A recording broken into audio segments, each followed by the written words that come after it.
जय हिंद साथियों मेरा नाम है आशीष और आप देख रहे हैं न्यू रावत डिफेंस एकेडमी का ऑफिशियल स्टडी यूट्यूब चैनल। दोस्तों जैसा आप सभी जानते हैं कि हम सब मिलकर तैयारी कर रहे हैं आर्मी अग्निवीर भर्ती 2025 की, जो कि आने वाली है फरवरी के अंदर आपके नोटिफिकेशन जारी होने वाले हैं और अप्रैल महीने के अंदर आपके एग्जाम हो जाएंगे। दोस्तों हमने अब तक जो है 20 मॉडल पेपर कर लिए हैं। आज हमारा 21वां मॉडल पेपर होने वाला है। दोस्तों हमारी वीडियो के अंदर दो भाग होने वाले हैं।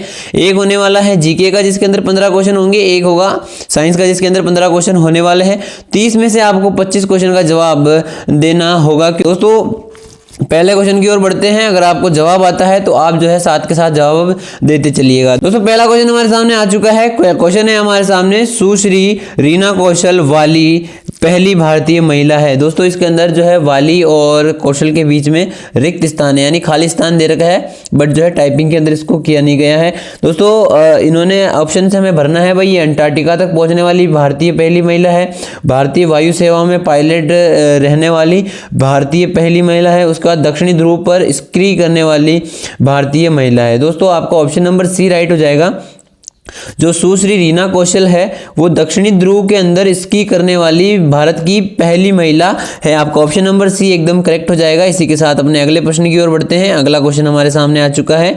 अगला क्वेश्चन हमें दे रखा है कि होमी भाभा पुरस्कार निम्न में से किस फील्ड के योगदान के लिए दिया जाता है। जो होमी जागीर भाभा पुरस्कार है निम्न में से कौन से फील्ड के योगदान में दिया जाता है। तो ऑप्शन दे रखे हैं आपके सामने, सैद्धांतिक भौतिकी, परमाणु ऊर्जा, लेजर भौतिकी और अंतरिक्ष अनुसंधान। दोस्तों मैं आपको बता देता हूं कि होमी जागीर भाभा पुरस्कार परमाणु ऊर्जा के फील्ड के अंदर जो विशेष योगदान देते हैं उनको दिया जाता है। ऑप्शन बी आपका करेक्ट हो जाएगा। अगले क्वेश्चन की ओर बढ़ते हैं।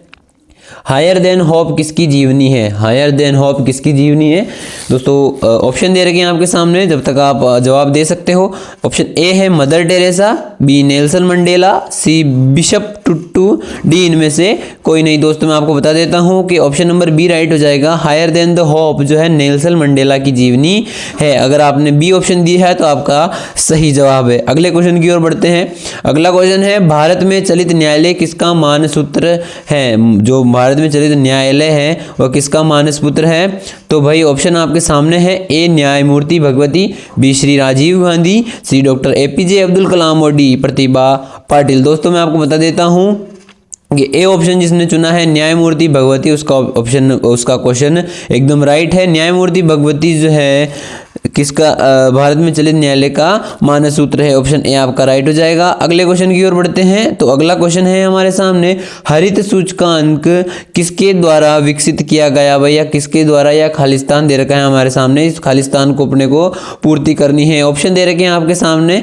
ऑप्शन ए है संयुक्त राष्ट्र संघ पर्यावरण कार्यक्रम, बी दे रखा है हमारे सामने अंतरिक्ष मॉडरेट कोष, सी है विश्व बैंक और डी है हमारे सामने इनमें से कोई नहीं। दोस्तों मैं आपको बता देता हूं कि हरित सूचकांक जो है संयुक्त राष्ट्र संघ पर्यावरण कार्यक्रम द्वारा विकसित किया गया है। आपका ऑप्शन नंबर ए एकदम करेक्ट हो जाएगा। जिसने भी ऑप्शन नंबर ए चुना है उसका क्वेश्चन ये राइट होता है। अगला क्वेश्चन है हमारे सामने, निम्नलिखित में से कौन सी सही ढंग से संक्षिप्त नहीं है। भाई जो सही ढंग से संक्षिप्त नहीं है उसको चुनना है और कौन कौन से सही है उसको भी आपको पहचान करनी चाहिए, ठीक है।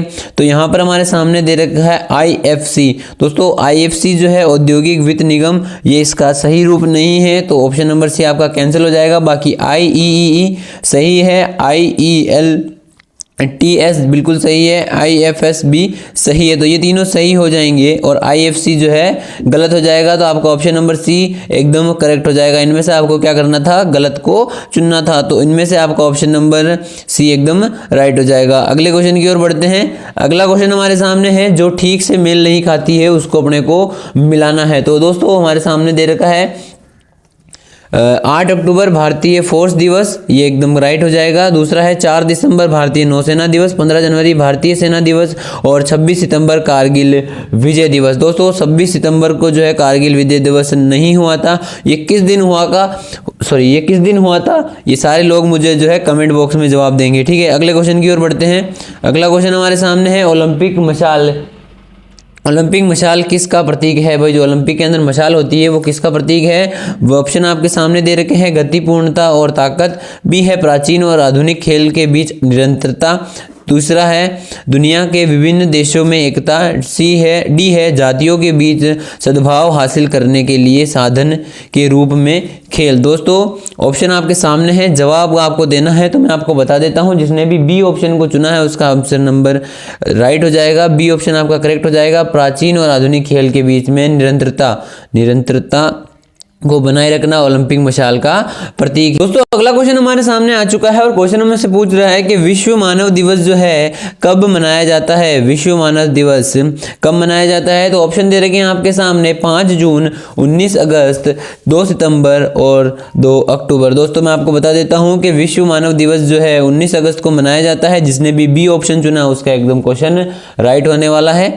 अगले क्वेश्चन की ओर बढ़ते हैं। तो अगला क्वेश्चन हमसे पूछ रहा है कि गिरजा देवी का संबंध किससे है। भाई जो गिरजा देवी है उनका संबंध निम्न में से किस क्षेत्र से है। ऑप्शन दे रखे हैं आपके सामने सिनेमा, खेल, लेखन और संगीत। दोस्तों जिस भाई ने भी डी ऑप्शन चुना है उसका क्वेश्चन एकदम राइट हो जाएगा। गिरजा देवी का संबंध किससे है, संगीत से है, यानी कि एक ये है संगीतकार थी। अगला क्वेश्चन दे रखा है हमारे सामने, संयुक्त राष्ट्र में अस्थायी सदस्य कौन कौन से हैं। जो संयुक्त राष्ट्र है उनमें से स्थायी सदस्य देश कौन कौन से हैं। तो ऑप्शन दे रखे हैं आपके सामने अमेरिका, रूस, चीन, फ्रांस, ब्रिटेन। फिर बी ऑप्शन है अमेरिका, रूस, जापान, जर्मनी। सी है अमेरिका, चीन, फ्रांस, जापान, भारत और डी अमेरिका, ब्रिटेन, चीन, रूस। दोस्तों अगर आपने ए ऑप्शन को चुना है अमेरिका, रूस, चीन, फ्रांस, ब्रिटेन, तो आपका ऑप्शन नंबर ए एकदम करेक्ट हो जाएगा।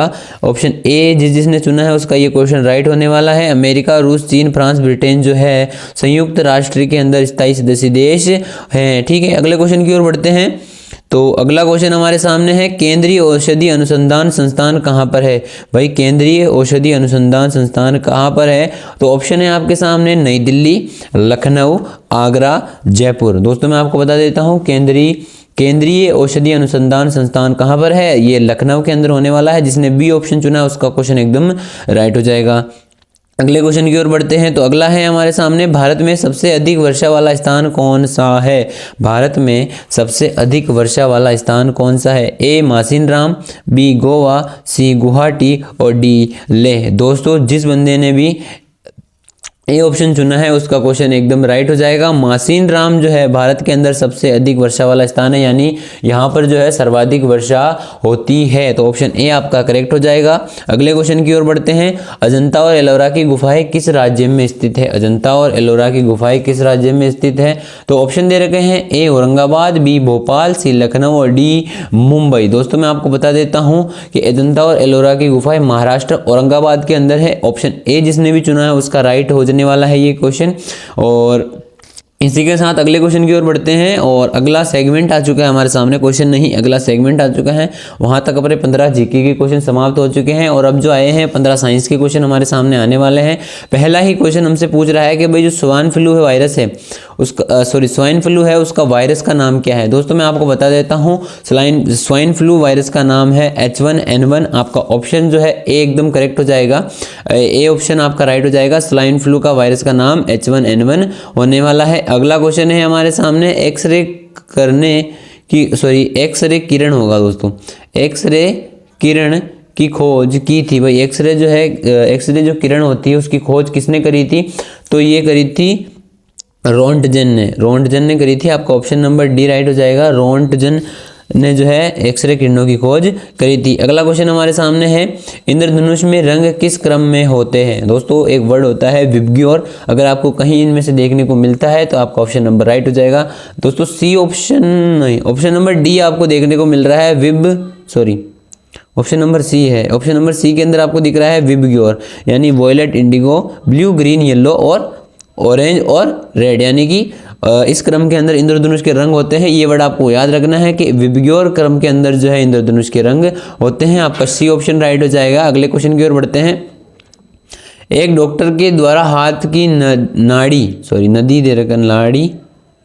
नाड़ी में मापा जाता है। जो एक डॉक्टर के द्वारा हाथ की नाड़ी में मापा जाता है, तो भाई क्या नापा जाता है, तो वह हृदय की धड़कन को मापता है। जिसने भी ऑप्शन नंबर बी लिखा है उसका एकदम करेक्ट होने वाला है। ऑप्शन नंबर बी आपका राइट हो जाएगा।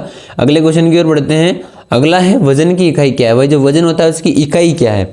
ऑप्शन है आपके सामने ग्राम, किलोग्राम, मिलीग्राम और जूल। दोस्तों मैं आपको बता देता हूं कि जिसने भी ग्राम चुना है यानी ए ऑप्शन चुना है उसका ऑप्शन राइट होने वाला है। ए ऑप्शन आपका करेक्ट होगा कि वजन की इकाई क्या होती है, ग्राम होती है। अगले क्वेश्चन की ओर बढ़ते हैं। अगला क्वेश्चन है हीरा एवं ग्रेफाइट। हीरा एवं ग्रेफाइट कार्बन के क्या है? भाई कोयला है, अप्रूव है, ग्रेफाइट है या इनमें से कोई नहीं है। दोस्तों मैं बता देता हूँ हीरा एवं ग्रेफाइट कार्बन के दोनों ही क्या है, अप्रूव है। तो बी ऑप्शन आपका करेक्ट होगा। अगले क्वेश्चन की ओर बढ़ते हैं। तो अगला है दो धातुओं को मिलने पर क्या बनता है? जो दो धातु मिलते हैं तो क्या बनता है? जब दो धातु मिलते हैं तो क्या बनता है? अलॉय बनता है। क्या मिलता है? अलॉय बनता है। सी ऑप्शन आपका राइट हो जाएगा। अगले क्वेश्चन की ओर बढ़ते हैं। अगला है हमारे सामने शीशा को काटने के लिए किसका प्रयोग किया जाता है? जो शीशा होता है उसको काटने के लिए किसका प्रयोग किया जाता है? ये आपके सामने रेती, हीरा, कटर, इनमें से कोई नहीं। दोस्तों मैं आपको बता देता हूँ जो शीशा होता है यानी मिरर होता है उसको काटने के अंदर हीरा का प्रयोग किया जाता है। ऑप्शन बी आपका करेक्ट होगा। अगले क्वेश्चन की ओर बढ़ते हैं। तो अगला है गाड़ियों के पुर्जे कौन से बल के कारण घिसते हैं? जो गाड़ियों के जो पुर्जे होते हैं वो कौन से बल के कारण घिसते हैं? तो वो आपको बता देता हूँ कि जो घर्षण बल होता है, घर्षण यानी फ्रिक्शनल बल जो होता है या फ्रिक्शनल फोर्स होता है उसकी वजह से जो है गाड़ियों के पुर्जे घिसते हैं। ए ऑप्शन आपका करेक्ट होगा। अगले क्वेश्चन की ओर मदिरा से शरीर का कौन सा अंग अधिक प्रभावित होता है? जो मदिरा यानी वाइन यानी दारू या लिकर, इसकी वजह से हमारे शरीर का कौन सा अंग सर्वाधिक प्रभावित होता है? ऑप्शन दे रखे हैं आपके सामने, दिमाग, हृदय, यकृत और पेट। दोस्तों जिसने भी यकृत यानी लीवर को चुना है उसका ऑप्शन नंबर सी राइट हो जाएगा। क्वेश्चन भी राइट हो जाएगा। और अगले क्वेश्चन की ओर बढ़ते हैं कि रक्त प्रसारण दाब का माप होता है। भाई जो रक्त प्रसारण दाब का माप होता है वो कितना होता है? तो वो होता है 285 से 390 तक, 285 से 300 तक होता है। ये 390 नहीं होगा, 285 से कितना होता है? 300 तक होता है। ऑप्शन नंबर आपका सी राइट हो जाएगा। इसी के साथ अगले क्वेश्चन की ओर। अगला क्वेश्चन है यौगिक सूक्ष्मदर्शी में कितने लेंस होते हैं? जो यौगिक सूक्ष्मदर्शी होती है उसमें कितने लेंस होते हैं? उसमें 2 लेंस होते हैं। जिसने भी बी ऑप्शन चुना है उसका एकदम क्वेश्चन राइट होने वाला है। अगला क्वेश्चन हमारे सामने है दिष्ट धारा की आवृत्ति कितनी होती है? भाई दिष्ट धारा है उसकी आवृत्ति कितनी होती है? तो वो होती है 50 हर्ट्ज। ठीक है, ऑप्शन ए आपका करेक्ट हो जाएगा। अगला क्वेश्चन है हमारे सामने चुंबकीय फ्लक्स को कैसे व्यक्त किया जाता है? जो चुंबकीय फ्लक्स होता है उसे कैसे व्यक्त किया जाता है? दोस्तों ऑप्शन दे रखे हैं ए डाइस, बी जूल, सी गांस और डी वेबर। दोस्तों जिसने भी वेबर को चुना है यानी डी ऑप्शन को चुना है उसका एकदम क्वेश्चन राइट होने वाला है। तो ऑप्शन नंबर डी यानी वेबर जो है चुंबकीय फ्लक्स का व्यक्त होता है। अगला क्वेश्चन की ओर बढ़ते हैं। अगला क्वेश्चन है यदि किसी वस्तु का वेग इसके प्रारंभिक वेग का 2 गुना हो जाए तो गतिज ऊर्जा क्या होगी? यदि किसी वस्तु का वेग इसके प्रारंभिक वेग का 2 गुना हो जाए तो गतिज ऊर्जा क्या हो जाएगी? गतिज ऊर्जा क्या हो जाएगी? 2 गुनी हो जाएगी। ठीक है, यदि किसी वस्तु का वेग इसके प्रारंभिक वेग का 2 गुना हो गया तो गतिज ऊर्जा भी क्या हो जाएगी? 2 गुनी हो जाएगी। कहीं आपको देखने को मिल रहा है? तो हाँ, ऑप्शन नंबर सी हमारा दे रखा है 2 गुनी हो जाएगी। तो ऑप्शन नंबर सी राइट हो जाएगा। इसी के साथ अगले क्वेश्चन की ओर बढ़ते हैं। अगला क्वेश्चन है कि भाई 30 में से आपके कितने क्वेश्चन राइट हुए हैं? भाई 30 में से आपके कितने क्वेश्चन राइट हुए मुझे कमेंट करके ज़रूर बताना। किसी क्वेश्चन में किसी प्रकार का अगर आपको डाउट हो तो मुझे पूछ लेना, मैं आपको कमेंट में ही जवाब देने की कोशिश करूँगा। और मैं कोशिश करूंगा कि अब से जो है रोज़ क्लासेस हो, कंटिन्यू क्लासेस हो और जो है कंटिन्यू वीडियो इस चैनल पर आया करें। दोस्तों मॉडल पेपर बहुत पड़े हैं बट जो है उनको टाइप करने में वहाँ काफ़ी दिक्कत होती है, इस वजह से वीडियोस नहीं आ पा रही है। बट अभी मैंने कोशिश करा है कि अब जो है रेगुलर क्लासेस हो पाए, क्योंकि एक बंदा रख लिया है। तो जिस बंदे ने भी चैनल को सब्सक्राइब नहीं किया है सब्सक्राइब कर लेना। मैं पूरी कोशिश करूँगा कि जो है आपकी भर्ती के अंदर जीके और साइंस में से एक भी क्वेश्चन आउट ना जाने दूँ। तब तक के लिए जय हिंद, जय सिया राम। मिलूंगा कल 7 बजे।